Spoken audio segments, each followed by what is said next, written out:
A partir da compreensão dos hormônios em relação à sua composição química, é importante nós sabermos agora como que eles vão atuar dentro do organismo. Então, para a gente começar exemplificando sobre a ação hormonal, a gente pensa o seguinte: o que acontece com o animal para se manter vivo? Ele vai se alimentar, que isso já é uma função que o próprio sistema endócrino desempenha no animal, onde vai dar o que? A sensação de fome para ele se alimentar. E de onde vem essa sensação de fome? Vem da diminuição da taxa metabólica das células, onde o organismo necessita de energia para poder manter a sua homeostase e, se for um animal em crescimento, para poder crescer. Então, quando o animal ele se alimenta, ocorre, depois da digestão, um aumento na taxa de glicose sanguínea. E isso é feito lá no fígado, que quebra o glicogênio, e libera a glicose. A partir daí, existe o estímulo, que vai ou estimular as células beta do pâncreas a produzir a insulina, ou então vai existir o estímulo contrário, de inibir, produzindo um outro hormônio chamado de glucagon, que vai apenas retirar a reserva de glicose para disponibilizar essa glicose nos vasos sanguíneos. Então, vamos começar falando do estímulo. Bom, o alimento aumentou a taxa de glicose.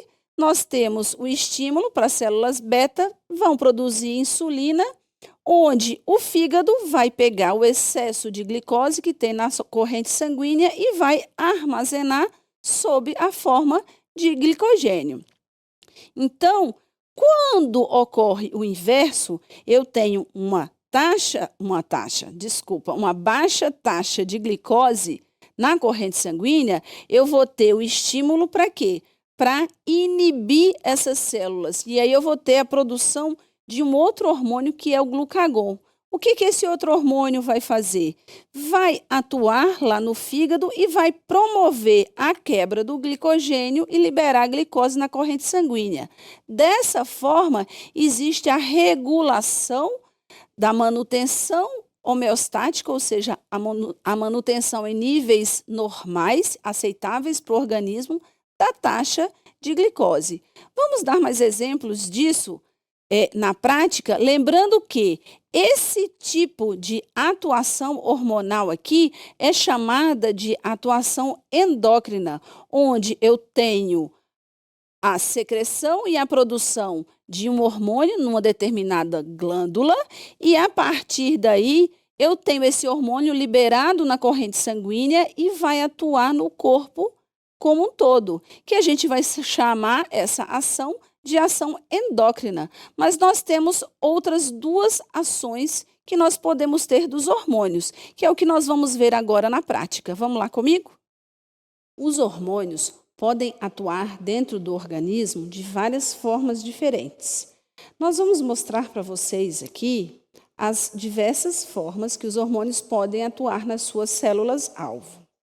A primeira delas, nós vamos falar sobre a atuação parácrina.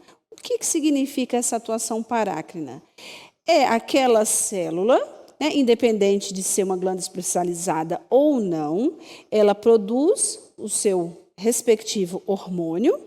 E aí a gente está mimetizando aqui 3 tipos de células diferentes com seus respectivos hormônios. Então, no sistema de atuação parácrina, o que vai acontecer? O hormônio sintetizado, que pode estar acondicionado numa vesícula secretora para ser exteriorizado da célula, ele vai se ligar à membrana, vai romper essa membrana por um processo que a gente chama de exocitose, e esses hormônios serão liberados no meio extracelular, onde vai atuar numa célula vizinha. Então, ele vai percorrer, vai chegar na célula vizinha, vai se ligar ao seu receptor e vai exercer uma determinada função, ok? Então, essa atuação de um hormônio produzido numa célula para ser ligado e feito o seu efeito numa célula vizinha dentro de um mesmo tecido é chamado de ação parácrina desse hormônio. Em contrapartida, o efeito que nós vamos ter autócrino, ele corresponde àquele efeito onde, a partir do hormônio sintetizado na célula, você também vai ter o processo de liberação desse hormônio e, na hora que ele é liberado, ele vai atuar nos seus próprios receptores, ou seja, os hormônios que vão atuar de forma autócrina, ele vai atuar nos seus próprios receptores presentes na membrana da sua célula, porque isso também acontece. Dependendo do tipo hormonal e dependendo da ação que se quer, a própria célula produz o seu próprio hormônio de utilização. E esse efeito ou essa ação é chamada de ação autócrina. E, por fim, nós temos o efeito endócrino. Qual que é o efeito endócrino? Talvez seja um dos mais conhecidos por todos nós, que é quando os hormônios são liberados pelas células e vão cair diretamente na corrente sanguínea. E é importante nós lembrarmos e aprendermos que, a partir do momento que esses hormônios são liberados na corrente sanguínea, eles vão ter uma maior ou menor facilidade de percorrer toda a circulação do organismo. Por quê? Porque para acontecer o transporte dos hormônios no vaso sanguíneo, vai depender das suas características químicas. Então, nós temos, na verdade, dois tipos principais de hormônios. Os hormônios que são chamados de hidrossolúveis e os hormônios que são chamados de lipossolúveis. Bem, os hormônios hidrossolúveis, eles se difundem rapidamente dentro da corrente sanguínea pela sua facilidade de se misturar na água e se dissolver. Em contrapartida, os hormônios lipossolúveis, eles já não têm essa facilidade de circular da mesma forma. Então, eles precisam se ligar a proteínas que são chamadas de proteínas transportadoras, que vão se acoplar aos hormônios lipossolúveis e vão fazer com que eles fiquem circulando em toda a corrente sanguínea para que se chegue adequadamente às quantidades necessárias desses hormônios em cada célula. É importante que a gente saiba essas diferenças entre as características químicas dos hormônios, porque, além da facilidade do transporte dentro da corrente sanguínea, você também tem a caracterização de onde o hormônio vai se ligar a cada célula. Lembrando que os hormônios hidrossolúveis vão se ligar a receptores presentes na membrana celular da sua célula-alvo. Já os hormônios lipossolúveis, eles vão ter passagem livre por difusão simples e vão atuar dentro da célula, seja no citosol, seja no seu receptor direto ligado ao núcleo.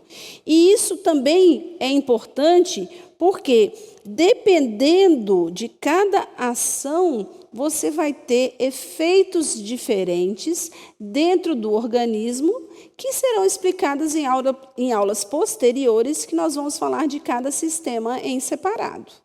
A partir do conhecimento das formas de atuação dos hormônios, é importante nós enfatizarmos como eles são transportados dentro do organismo.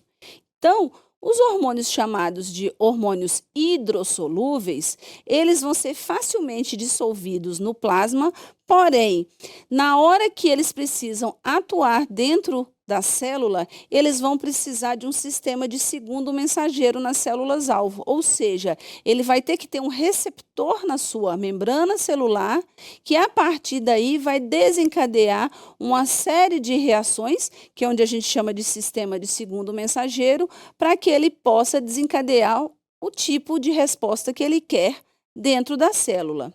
E nós temos o transporte dos hormônios lipossolúveis, que nesse caso, para que ele possa circular na corrente sanguínea, ele necessita de um sistema de transporte no plasma, que normalmente ele se liga a uma proteína, que é chamada de globulina, que se liga especificamente aos hormônios, e eles tem uma vantagem em relação aos hidrossolúveis.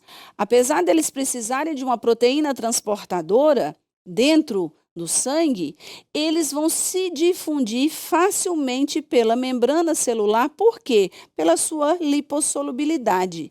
E a partir daí, ele entra facilmente na membrana celular e normalmente ou ele se liga num receptor dentro do citosol na célula e junto esse complexo receptor-hormônio vai desencadear um efeito lá no núcleo, ou então ele vai se ligar diretamente com o receptor que existe dentro do seu núcleo e normalmente vai desencadear uma resposta bem mais eficiente em relação à transmissão e à síntese do que necessita para essa célula através do RNA mensageiro, que faz parte de todo o sistema da célula e do metabolismo para que ocorra a síntese de proteínas. Opa! Calma aí, veterinário. Não podemos continuar passando esse vídeo por aqui, né? Por causa do conteúdo. Mas quer continuar assistindo essa aula? Faça o cadastro agora no VET Profissional.